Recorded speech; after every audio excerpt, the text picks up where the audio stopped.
Jolie and Gwyneth Paltrow have claimed that Weinstein made advances when they were starting out in the industry. Weinstein has denied the allegations of rape. Similar stories have come out in Bollywood in the past, and it's not something that's just limited to the film industry. But even in the everyday workplace, there are stories of women being groped, harassed, or propositioned as well. In the past, women have called our phone in and said they find it hard to speak about this issue, that it's a real taboo topic to discuss. So I want to know from you, what needs to change in our culture so that women feel confident enough to come forward or to speak out about harassment? Call us 03459 440 445, or if you feel more comfortable doing something anonymously, text us 81869. All that after the news with Nikesh Ragani. Former US President Barack Obama and his wife Michelle have expressed disgust at the allegations against Hollywood film producer Harvey Weinstein. Oscar-winning actress Angelina Jolie and Gwyneth Paltrow have joined the growing number of women who have claimed they were sexually harassed by him. Mr. Weinstein denies the allegations, including 3 of rape. Jason Bourne has more. Michelle Obama once lauded Harvey Weinstein as a wonderful human being, a good friend and just a powerhouse. But now the Obamas say they've been disgusted by the recent reports. Any man who demeans and degrades women in such a fashion needs to be condemned and held accountable regardless of wealth or status, they said in a statement. We should celebrate the courage of women who've come forward to tell these painful stories. The government is unveiling its internet safety strategy today. It includes measures and even punishments for companies to tackle online abuse and to protect children on social media sites such as Twitter and Facebook. Karen Bradley is Secretary of State for Culture, Media and Sport. I don't rule out legislating if that's what we need to do, but I hope we can do it on a voluntary basis working with the companies. We're also looking at what schools and parents can do to help to understand what the risks are online, and we're looking at what government can do additionally. So this is a collaborative approach. 2 14-year-olds have been charged with murder after a teenager was stabbed to death in northwest London. 18-year-old Said Abdul Majid suffered multiple knife wounds in an attack in Neasden on Friday. The boys, who can't be named because of their age, will appear at Wimbledon Youth Court later. At least 17 people are now known to have died in wildfires in Northern California. Thousands of people have been left homeless. One of the city's worst affected areas has been Santa Rosa, north of San Francisco, where the entire districts have been gutted. These people say they've lost everything. The kids' memories and all gone. It's going to start all over again. The most important thing was we get out in time, and we're safe, we're alive. I don't have anything left anymore, so I just feel pretty empty right now. I'm sad. The energy regulator Ofgem has announced that another 1 million customers will benefit from price caps for gas and electricity, but it hasn't introduced a much wider cap despite Theresa May's promise to end rip-off tariffs. And eggs stamped with the British Lion mark have been declared salmonella-free. Pregnant women, small children and vulnerable older people are now being told it's fine to eat runny eggs. In sport, Liverpool could lose Sadio Mane for up to 6 weeks after he picked up a hamstring injury on international duty. They play Manchester United on Saturday, and former striker John Aldridge says they'll have to rethink their team selection for that match at Anfield. I think what you probably have to do is just play Coutinho on the left, Firmino Sturridge down the right and Salah on the right-hand side. He is a miss, but we have got a very good squad of players as well in them sort of positions, but I have to say, you look at the players that Liverpool got, himself and Coutinho are the ones that can unlock the doors. And FIFA has suspended the Pakistan Football Federation, barring the country's national and club teams from competing in international competition with immediate effect. It's after allegations of vote rigging. Asian Network News and Sport. This is Asian Network's Big Debate with Kafa Along. Good morning, 10:04 here on The Big Debate. So what needs to change in our culture so that women can speak out about harassment? More and more women are speaking out against Harvey Weinstein, the Hollywood producer, who stands accused of sexually harassing women in the film industry over a number of years. The latest actresses who claim to have been propositioned by Weinstein on the casting couch include Gwyneth Paltrow and Angelina Jolie. Weinstein has denied the allegations of rape. Well, it's not something that's just limited to Hollywood, though. There have been similar stories with Bollywood actresses and even Bollywood actors in the past. And even in the everyday workplace here in the UK, there are stories of women being groped, harassed or propositioned as well. In past phone-ins, women have spoken to us and said that they find it hard to speak out about this issue, as if it's a taboo. So I want to know from you, what needs to change in our culture now so that women feel confident enough to come forward or to speak out about this type of harassment? Emma Thompson says male predatory behaviour is everywhere and speaking out is the only way to tackle it. But do you agree? Or do you think women need to do more as well? Get in touch with me. Like I said, if you want to talk about this but you don't want to give your name or you're unsure, have a little chat with us and you can do things anonymously as well.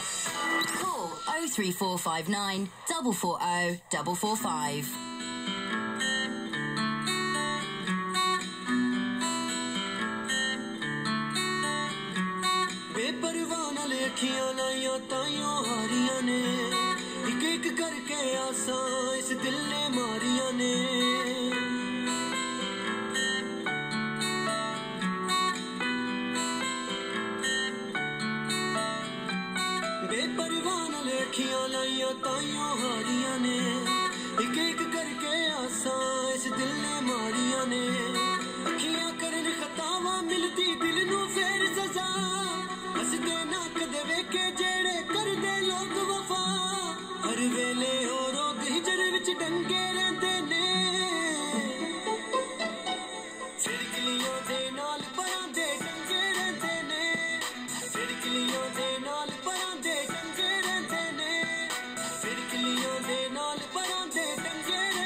Would you drink fizzy milk? No.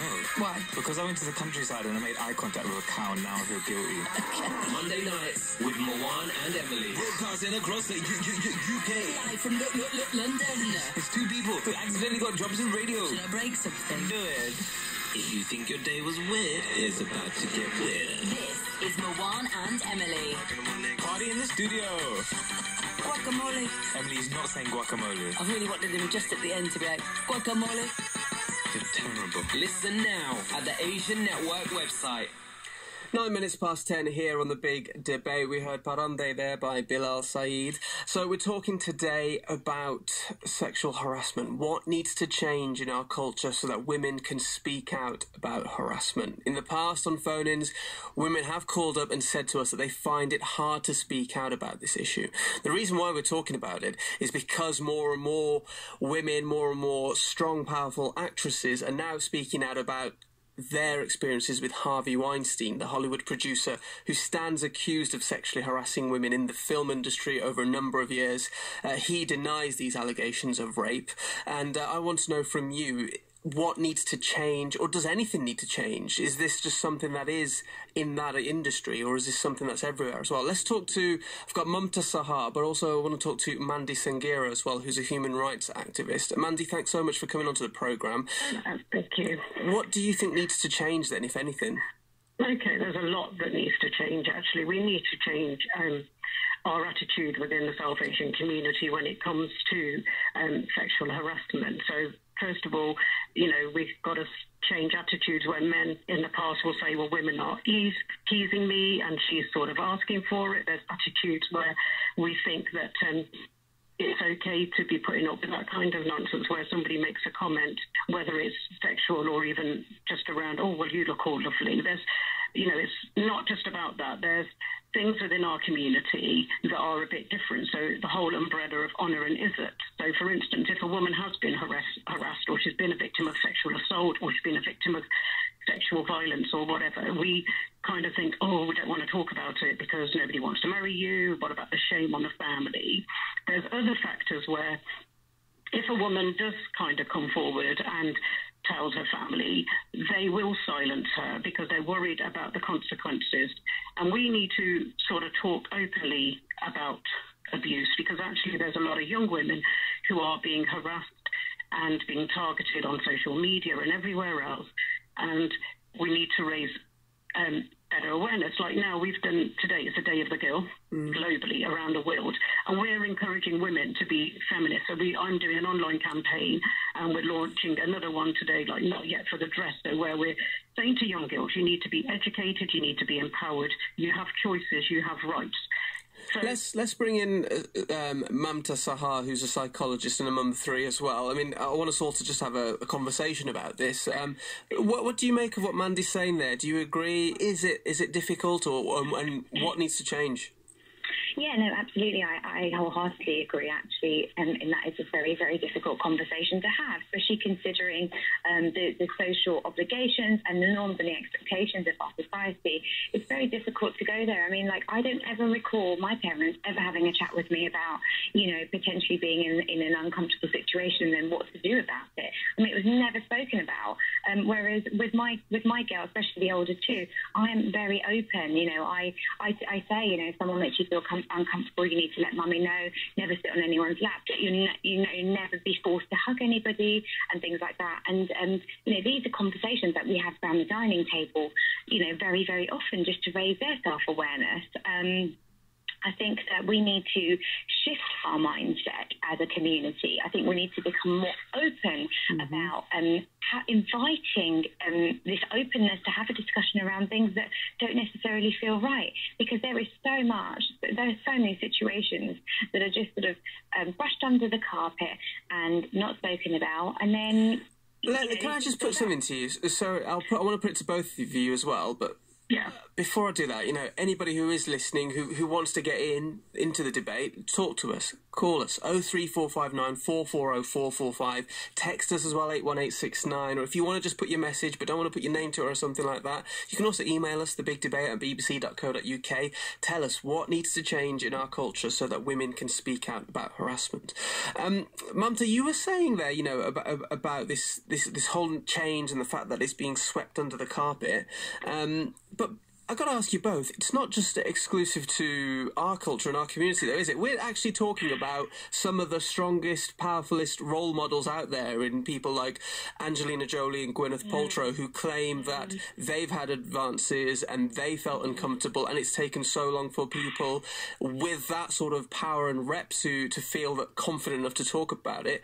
What chance or what hope does a teenage girl or anybody like that have in other cultures as well. I think one of the things that we do have, we need to change really bad attitudes, because actually there has been things when I was growing up in the 70s and the 80s, there was like a thing where we would think, oh, well, this woman's got a job because she slept with the boss or something like that. We need to get away from those kind of attitudes, and men have to stop abusing their position of power and trust. And this is what this guy has done. Very powerful, because he could make you famous overnight. He could give you a film role that you wanted. He could change your career. When we look at certain people in the UK now, look at some of those people that have come out and who have abused their position of the trust. I'm not going to name people. Yeah, please don't. Yeah. They're not here. I'm not going to do that. Mm-hmm. But what I'm trying to say is, so, it's not just about that, but we need to empower women, and women to feel confident enough to say, well, actually, do you know what? I'm powerful, I'm educated, I have a right to have that job based on merit. Mm-hmm. I don't need to be lying back and sort of thinking of England or India or whatever else you want to say. I'm really sorry, but, we have to be as direct as that. And we need women to empower other women. So if we know that actually this is kind of happening in our industry, in our organisation, we need to be protecting and not turning a blind eye, because actually we need to be protecting it's really generation. It's really interesting what you're both saying, and absolutely it's about female empowerment. But one thing, Mum, I want to come to you. You said you've got, daughters, and you've told them, you've been educating them around the dinner table. Why haven't either of you talked about the men? Yes, you mentioned it a little bit, Mandy, but let's go. Emma Thompson, producer, actress, powerful woman as well. She said male predatory behaviour is everywhere, not just in the film industry. Speaking out is the only way we'll tackle it. Why are we not actually talking about the fact that men should know better as well, Mumta? If I had sons around the table, I'd absolutely be having the same sort of conversation. And when I am around, say nephews, etc., I don't hold back if they're doing anything that's inappropriate. Not to say I've seen anything, but anything that might be like hitting or whatever it might be, or tickling, whatever, I do step in and say, you need to have some boundaries, you need to have some respect. But obviously, if I had some sons around the table, I'd be having the same sorts of discussions, because it doesn't just happen to girls; it could also happen to boys, and so it's about raising awareness. Okay, well, thanks very much. One of the things that I think that is just wanted to make a point before I leave. Sorry, what it is that actually we need to not just tell girls what they need to wear or what they shouldn't wear. We need to be teaching boys about respect, treating whether it's your girlfriend or your sister or your mother or any woman with respect and dignity. Respect. And the other thing is that we need to bring men to be a part of the conversation. I'm a big, passionate person. Well, let's bring a man in then. Sorry, the conversation. Let's bring in, because Akshay's rang in. Thanks very much for calling, Akshay. What do you make of this? Well, for me, in terms of, I didn't hear what the lady just said, unfortunately, but in terms of, the way that men treat women, I think men need to realise that women are their daughters, their mothers, their sisters, and they need to, realise that they need to start showing women more respect and treating them with dignity, and certainly, we cannot have a situation anymore where men are allowed to misbehave with women in society. But also, women need to also be given a platform to stand up. They need to stand up against men and say, look, this is not on. We're not going to take this anymore. I know it's proved difficult for a long time now, and I think perhaps you're speaking about cultural reasons. But in my experience, being from the background that I'm from, I'm very first of Indian descent. I'm a Hindu, and I've never seen any sort of situation arise where women were not able to speak out if someone was misbehaving. I've never seen anyone misbehave with a woman, but women in our family and in my friend circle are very strong women. They're very strong women, and they would never let a man get away with doing the kind of things that you hear about. Thanks for that, Akshay. Mumta, he was talking there about women also need to speak out, but having that platform to as well. Is that something that you have an experience of? Yeah, no, absolutely. They need to have that platform, and I think that they do need to start speaking out. I think that it's very important to create a forum where they feel that they can. Mandy, what do you think? What do you make of what Akshay was saying? It's lovely that Akshay was saying, that isn't the reality and what I've experienced. And when I support women not just in the UK, but all around the world. And what I'm finding is, yes, there are some amazing, wonderful men who are real feminists as well and who treat women with respect. But we can't take away the reality that there are quite a lot of young men that hold real bad attitudes, who are very, very kind of just think it's okay to abuse their power and their position of trust, because that's what it comes down to. It's like all abuse. It all comes down to power, and it comes down to that, okay, I kind of hold this position. I can do whatever I want to you if you want something from me. So whether it's in domestic violence, in honour-based violence, or whether it's harassment in the workplace, we need to be very clear. And it's wonderful that, you know, we are having these conversations today. And I just think today, at the Day of the Girl, globally, that actually we think about our daughters, we think about empowering them, giving them a voice. And maybe today it would be wonderful if everyone sat down and spoke to their daughter around, harassment, what it looks like, and if you are being harassed online. Because actually, you know what I found today? I put up a post today, a picture about a campaign that I'm doing. And, you know, people making comments, oh, God, you know, lovely, or you like this, or you like that. And I'm thinking, do you know what? I don't need this unwanted attention. I'm putting out something that's a very serious message.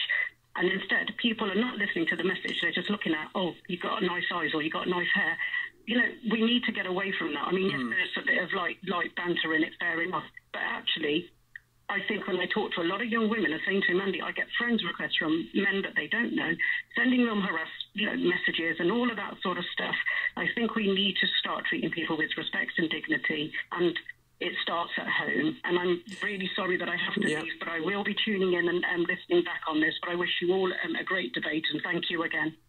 Call us 03459 440 445 or text us 81869 if you'd like to add to this debate. I want to know from you what needs to change in our culture so that women can speak out about harassment. In the past, we've had people call up and say they find it hard to speak about this issue, that it's a real taboo topic. Now's an opportunity. Let's call, let's talk about it and see what needs to change in this culture so that women can feel confident to speak out about harassment.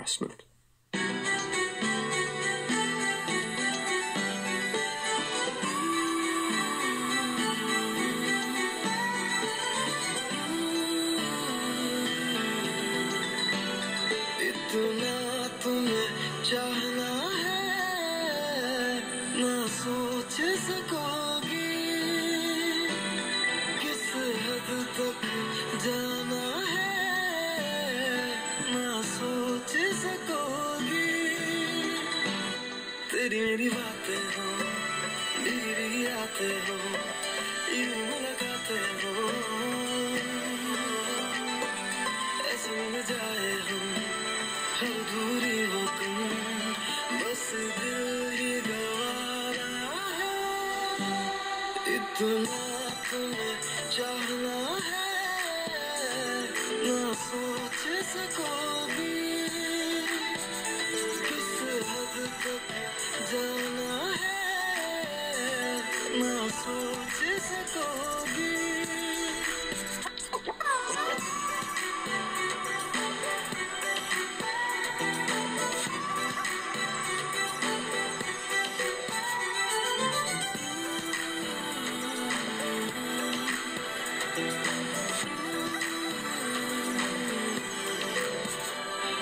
ऐसा कोई भी पल ना हो जिसमें तू ना रहे हर सांस मेरी तेरे बिन फिजूल सी लगे तेरे मेरे हाथों में लिखे हुए नातों में मेरे इरादों में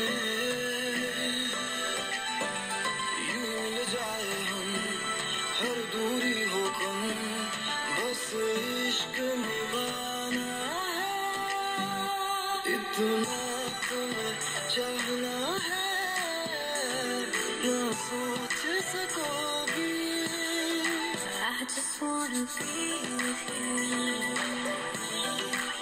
till the end of this world, till the end of this life I will be with you महसूस हो तेरी कमी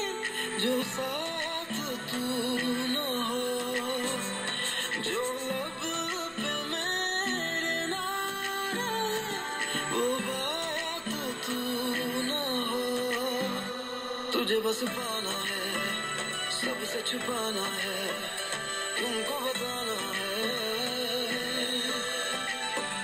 यूं ही मिल जाए हम हर दूरी हो कम एक दिन तुम्हें आना है इतना तुम्हें चाहना है ना सोच सकोगी किस हद तक जाना है ना सोच सकोगी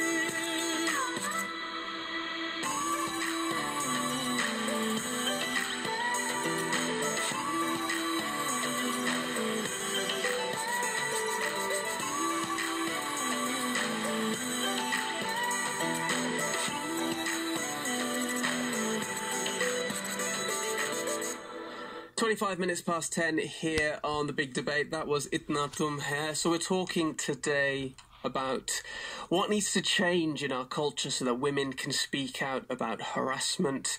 Obviously, this is all to do with the news has come out about what's going on in Hollywood, but it's not just in Hollywood or even Bollywood, but people here have called up in the past as well and spoken to us and said they find it hard about this issue, that something needs to change. So I'm asking you now, what needs to change in our culture so that women can speak out about harassment? Call me 03459 440 445, or if you just don't want to put your name to it or anything, that's fine.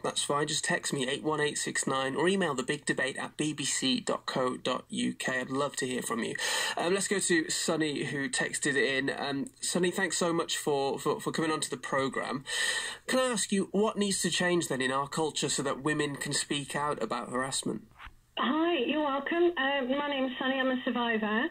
I was raped 20 years ago, and a lot has changed, and I'm really grateful for the women who have come forward as survivors, and they empower others to come forward too. But unfortunately, there's a lot of women, especially mums and mother-in-laws, who still have the old mindset of, like, don't tell anyone, let's sweep it under the carpet. And unfortunately, those victims don't get help, you know. And then when they grow up and they become mothers themselves, they find a difficult time with dealing with things, and they get mental health problems.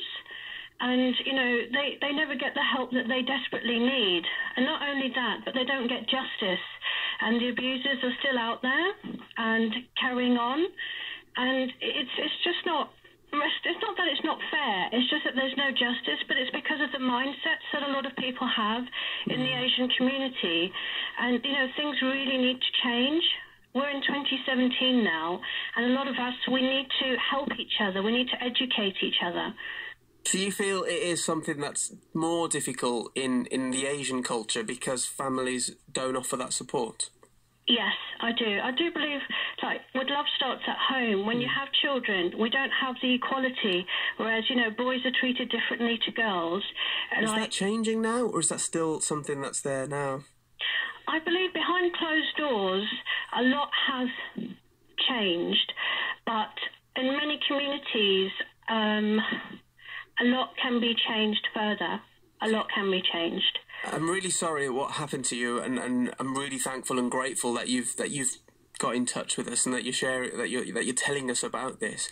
What do you mean by educate? What needs to be educated? Who needs to be educated? What needs to be said? I think where there's a lot of great organisations locally, globally, nationally that go into schools and educate the young. But I personally feel a lot of the elders need to be educated, because when we're educating young children and they go home and they go to their parents and they say, Mum, Dad, schools are telling us this, they're teaching us equality. And then when the elders say, no, you're not learning it this way, you're learning our tradition, our family tradition, our culture. And then the young minds get confused. I think if we go into communities and go to the top of the tree and teach elders and say, look, you know, this kind of thinking, it's not helping anyone, it's not serving anyone. You know, if your child has been abused in any way, you know, you need to help the child. You know, love and compassion comes first. It's not about fear and control. When I was raped, all that my family thought was, how are we going to marry her off? You know, it was all about who's going to marry her now. She's damaged goods. It wasn't about, you know, our child needs healing. Now, if that was another family, not an Asian family, it wouldn't be like how we're going to marry her off. That wouldn't even be on their first thought. That's the kind of mindset we're dealing with. You know, we need to be helping one another. You know, when we look at the family next door, it shouldn't be like, oh, she's damaged goods, you know, who's going to marry her? It should be like, you know, that they need help. How can we help them? Wow. Sonny, some great points coming out there. Listen, I want you to stay there because I just want other people to get in touch with us here. Call me 03459 440 445. Text us as well, 81869.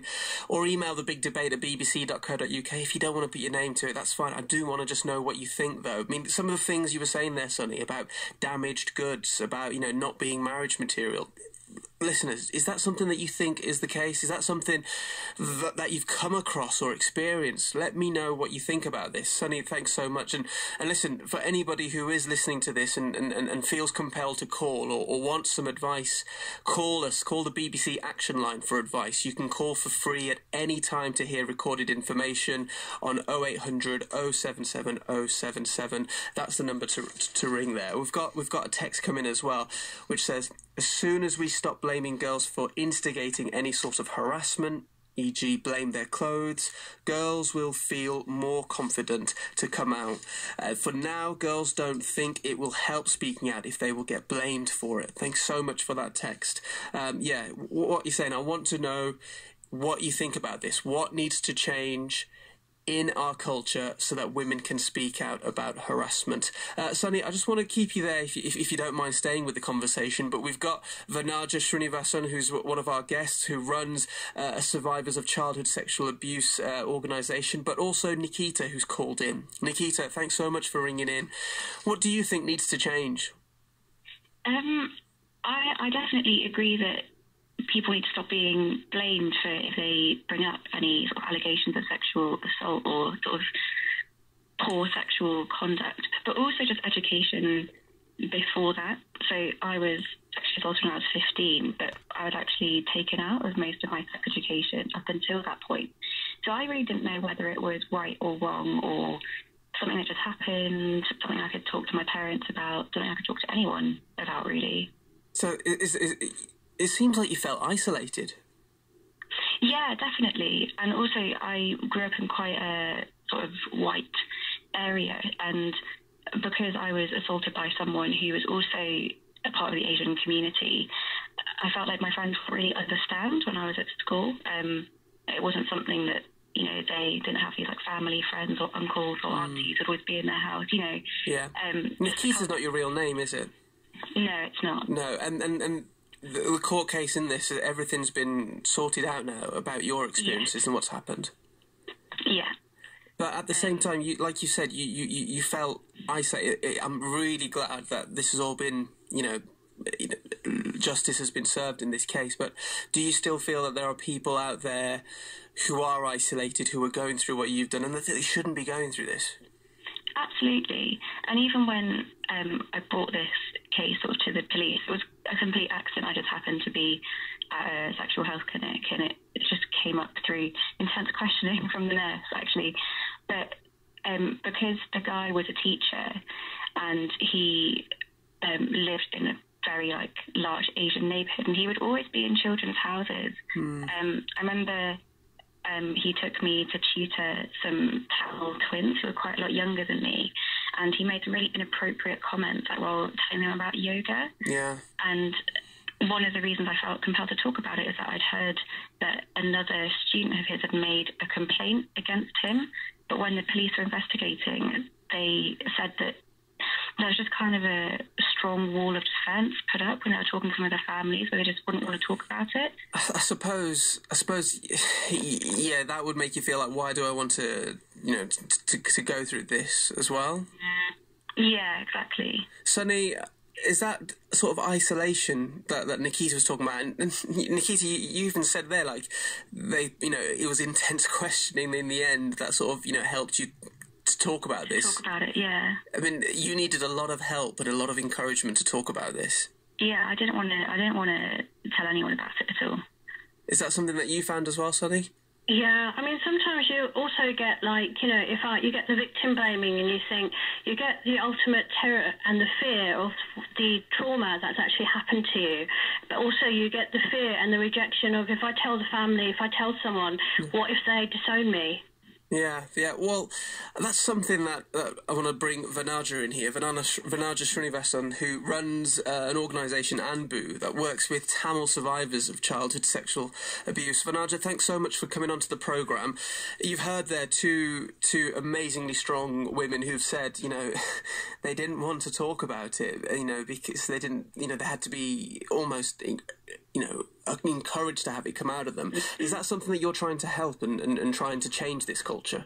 I mean, absolutely. And first of all, I want to commend all your callers and their bravery for talking about their stories. It's really so encouraging to have this solidarity amongst us now with the situation that's happening in the media. And I have to say, I also want to echo sentiments, I think, of Sunny, of what you mentioned before as well. This culture of remaining silent, which is unfortunately supported by women in our community, particularly elders. And I guess this stems from sexual violence being treated as a women's issue, and sexual rape shame staying with the victim. And in particular, like with our scenario, so my sister is a survivor of childhood sexual abuse. She went on to prosecute the perpetrator. He got sentenced, he's in jail right now, but the reaction from the community is not what you'd expect. So, like, instead of support, we were stigmatized and ostracized from the community. So, in effect, that the victim ends up being re-victimized by the community response, which is absolutely... That's so sad. Terrible. Yeah, how did that make you, and how did that make your sister feel, the fact that, you know, you were being ostracized for something that they were, you know, your sister was a victim of? I mean, that's probably what's motivated us starting ANBU, the charity. I mean, we see there's so many barriers for people to even speak out. It's upsetting, and to be honest, we've seen some changes, like even with our internal family. They've slowly come around with more education, with more awareness. They're starting to view things in a slightly different way from your traditional cultural kind of viewpoint. And that's something we want to do with the charity. I guess this is our outlet. We want to reach other people in similar situations. We want survivors to know that we are here, you're being heard, and we believe you. So that's a core part of what's motivating us, I guess. Well, Nikita, Sunny, is there anything you want to echo there, or anything that you've heard in what Vanaja said that actually chimes a chord with you? Well, I'm really proud of everyone. I mean, the thing is, you see, once you've already been victimised of something, you're actually in a vulnerable target, and it takes a long time to recover, and I'm really proud of everybody. You know, you're all doing a great job. Like I said, that BBC Action Line number for advice, you can call for free at any time to hear recorded information. If there is anything on here that you feel like you need to talk to someone to get some help about, it's 0800 077 077. What needs to change in our culture so that women can speak out about harassment? Get in touch with me, 03459 440 445, or text us 81869. I'm really grateful and really proud of everyone who is talking to me today about this, whether they're a woman or a man, because it is, you know, as many people have said, something that isn't just a woman's issue, but actually for everyone to talk about. Zahid's got in touch. Zahid, thanks very much for calling. How do you feel about this? What angle do you come from on what needs to change in our culture so that women can speak out about harassment? Hello. I've been listening to this debate. Personally, I think you're all doing a really good job, because I think this is what we need to do more. We need to be having more of these conversations. And I think to have this kind of a conversation, you know, this is what we need. We need to talk more about it. I think the issue in our culture particularly is the fact that, you know, people are scared to talk about issues such as, you know, women being harassed, you know, sex, education around sex. It's things like this which we need to talk about more, and to raise awareness. And I think, you know, the right steps in order to get in where we want to get to is having these conversations, which is what we're doing this morning, which is really positive. Now, you know, I think Sunny earlier on, whilst I was listening to the conversation, I think she made very good points about, you know, women who are, you know, abused are seen as, you know, not marriage material and damaged goods. And I think, you know, that kind of thinking really is what needs to change in our culture.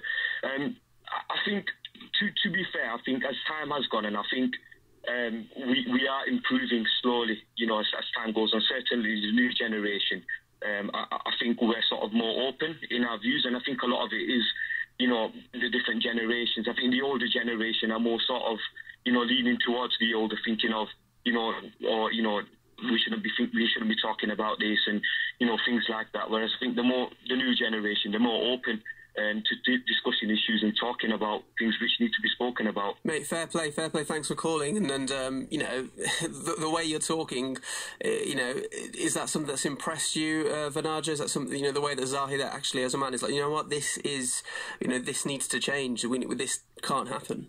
It's really pleasing, and I don't think there are a lot of men out there that are supporting this and are fully behind empowering women. But I do have to go back to this whole educating and the point that was made about educating not only elders in the community but also young men, young women, talking about healthy relationships, talking about empowerment, and empowering the parents to safeguard their children properly. That's male and female. That's both fathers and mothers. We need to include men in the dialogue for sure. Zahid, I've got an email that I want to read out. But before I do that, I want you to just think about this. Do you have kids, or is that do you have kids? My wife just actually gave birth to a baby girl last week. Oh, congratulations there. Congratulations.